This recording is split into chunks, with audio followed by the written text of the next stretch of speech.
पर ज्ञानेश्वर मुळे जी की विशेषता यह है कि परराष्ट्र पद मंत्रालय में उच्च पद पर रहने के बाद में भी जब वो सर्विस करते थे तब और बाद में भी उनकी लोकाभिमुखता ये बहुत ही महत्वपूर्ण रही है, और ये मैं मानता हूँ कि ये बहुत इम्पोर्टेंट है।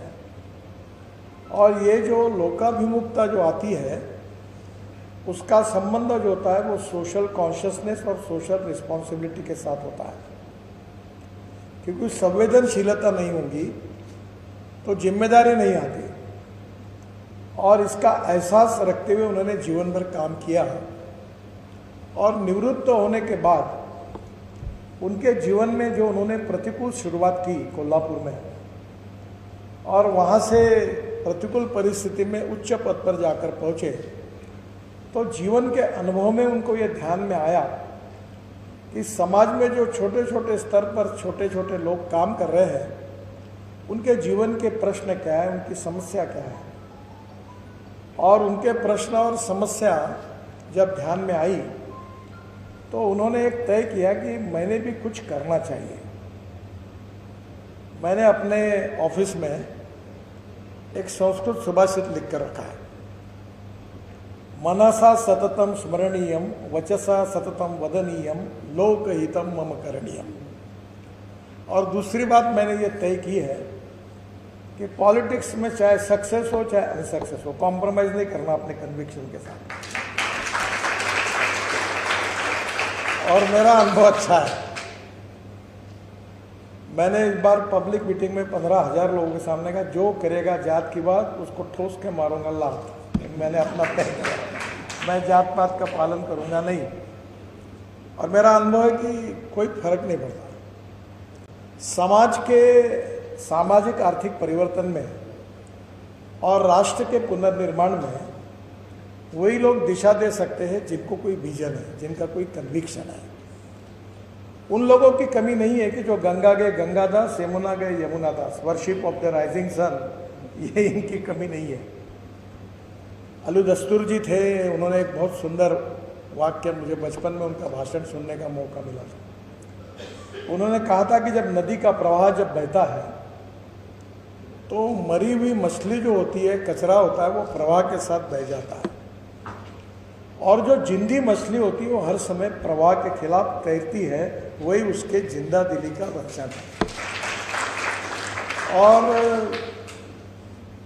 ज्ञानेश्वर मुळे जी ने अपने अनुभव के साथ 2 अच्छे किताबें लिखी है, उसके पीछे भी स्पिरिट है। मुझे कल एक फिल्म प्रोड्यूसर मिले, अच्छे बड़े डायरेक्टर भी हैं, तो वो मुझे पूछ रहे थे, बोला मुझे तो ज़्यादा समझ में नहीं आता, पर एक बात मुझे बहुत अच्छी लगती है कि जो फिल्म में कुछ मैसेज होता है लोगों के लिए और उसका परिणाम भी बहुत बड़ा होता है। मैं अपने स्टूडेंट के कार्यकाल में ऋषिकेश मुखर्जी के आनंद करके एक पिक्चर को देखा है, और बाद में मैंने 7 बार देखा। उसमें कोई सेक्स वायलेंस नहीं था, एक फिलॉसफी थी, और फिलॉसफी ये थी कि जिसको कैंसर हुआ है, जिसका जन्म होता है उसका मृत्यु अटल है। ये तो यावत चंद्र दिवाकरो नियम, इसको कोई अपवाद नहीं है। पर जब उसको पता चलता है कि मैं मरने वाला हूँ तो मरने के पहले उनका व्यक्तित्व, उसका स्वभाव, उसका यथार्थ वर्णन उस पिक्चर में था। तो मैं अमिताभ बच्चन जी और मेरे बड़े अच्छे संबंध है, तो मैं उनको कहता हूँ कि मुझे आनंद में ज़िंदगी में नहीं भूल सका। तो उन्होंने कहा ऐसा क्यों? तो मैंने ये कहा कि जीवन में सुख भी होते हैं, दुख भी होते हैं, कभी खुशी होती है, कभी गम होता है। पर आनंद ने ये मैसेज दिया था कि जीवन में जो भी हो, दुख होगा तो भी उसका सामना करके, उसको सहन करके आनंद से जीवन को जीना चाहिए। और हमारे लोकमान्य तिलक जी अक्सर ये कहते थे कि एखादा व्यक्ति अपने जीवन में कितने दिनों तक उसने जीवन जिंदा रहा, इससे ज़्यादा ये महत्वपूर्ण है कि उसका जीवन कैसा रहा। और ये महत्वपूर्ण बात जो है, इसमें ज्ञानेश्वर मुळे जी निवृत्त होने के बाद रिटायर्ड नहीं हुए, आपको सुनील गावस्कर जी की बड़ी अच्छी एक बात मैं आपको बताता हूँ कि कलकत्ता के टेस्ट में वो 99 रन निकालकर अच्छे फॉर्म में थे, तो सेंचुरी से एक रन कम पड़ा, वर्ल्ड रिकॉर्ड हो रहे थे उनके, और अचानक उन्होंने दोपहर को 3 बजे डिक्लेयर किया कि मैं फर्स्ट क्लास क्रिकेट से निवृत्त हो रहा हूँ। तो काफ़ी लोग उनके पास गए, पत्रकार, आपका फॉर्म अच्छा है, आप वर्ल्ड रिकॉर्ड कर रहे हैं और बड़ा बड़ा रिकॉर्ड बना रहे हैं और 2-3 साल खेल सकते हो, आप रिटायर्ड क्यों होते हो? तो उन्होंने कहा कि जब लोग पूछते हो कि रिटायर्ड क्यों हो रहे हो, तब रिटायर्ड होने में मजा है। लोग जब पूछना शुरू करते हैं कि तुम कब रिटायर्ड हो रहे हो।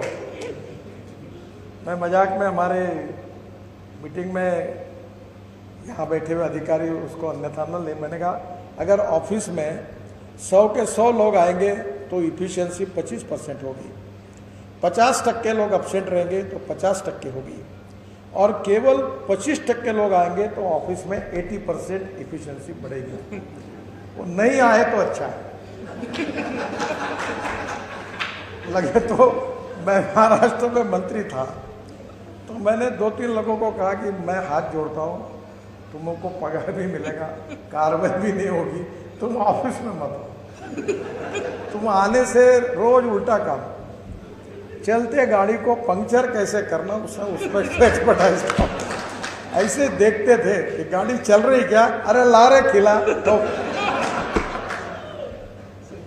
तो प्रशासन में भी अलग अलग प्रकार के लोग होते हैं, और प्रशासन की ये भी सच्चाई है कि हमारा पूरी सिस्टम स्ट्रक्चर ये व्यवस्था ने अपने कंधे पर लेकर इसको अच्छी तरीके से चलाया है। और फाइनेंशियल ऑडिट भी इम्पोर्टेंट है, पर मैं उसकी वकालत करता हूं कि financial audit is important but performance audit is more important then financial audit. और ये व्यक्तित्व के स्वभाव में होता है।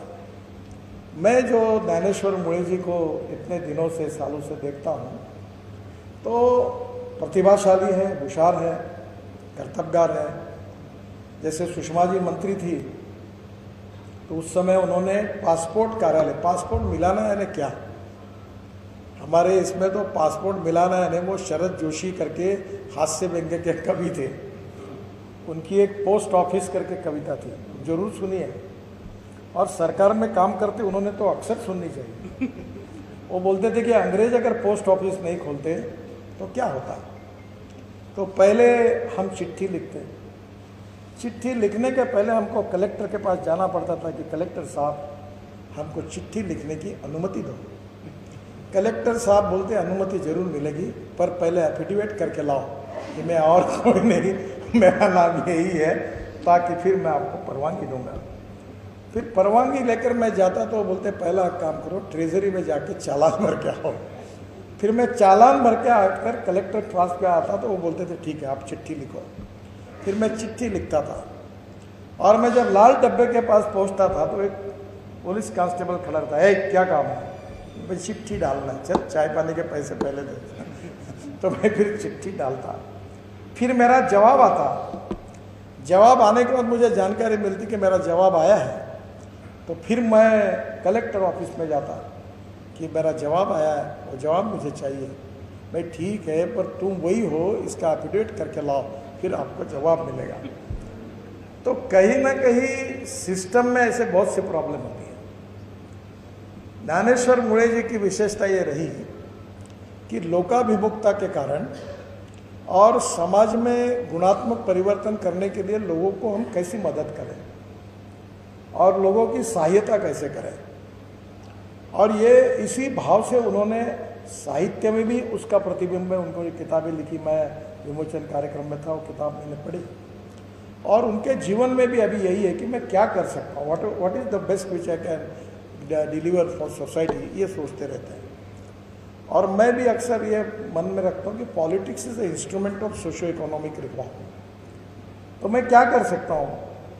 कभी कभी ऐसा होता है कि बहुत बार हम मंत्री बनने के बाद हमको प्रशासन बड़ा नज़दीक आ जाता है, वो हमारे कान में बताता है वो आ रहे हैं, वैसा ऐसा सर ऐसा मत करो ऐसा। अब जिस दिन हमारा मंत्री पद जाता है तो वो आता भी नहीं, फिर कभी मिलता भी नहीं, सिक्योरिटी भी जाती है, वो भी जाता है। पर तब तक वो बड़ा हावी रहता है। तो मैंने एक दिन हमारे सेक्रेटरी को पूछा कि ये आदमी ये बिहार से अपने गाड़ी का टिकट निकाल कर यहाँ आया है, 6 मंजिले के ऊपर मेरे पास में नहीं, इसको कोई पागल है क्या ये? उसकी कोई तकलीफ है इसलिए आया? अब ऐसा कैसा एकदम बोलते हो कि इसके बोलने में कोई मतलब नहीं? आपने ये वेरीफाई किया है क्या? आप पहले इसको वेरीफाई करिए। Don't break the law, bend the law up to the last limit of the breaking point. और हो सकता है तो करिए, नहीं हो सकता तो उसको लिख कर भेजिए कि ये प्रॉब्लम है, नहीं कर सकते। कहीं ना कहीं ये जो सब बातें अनुभव में आती वो ज्ञानेश्वर मुनि जी में कभी नहीं थी।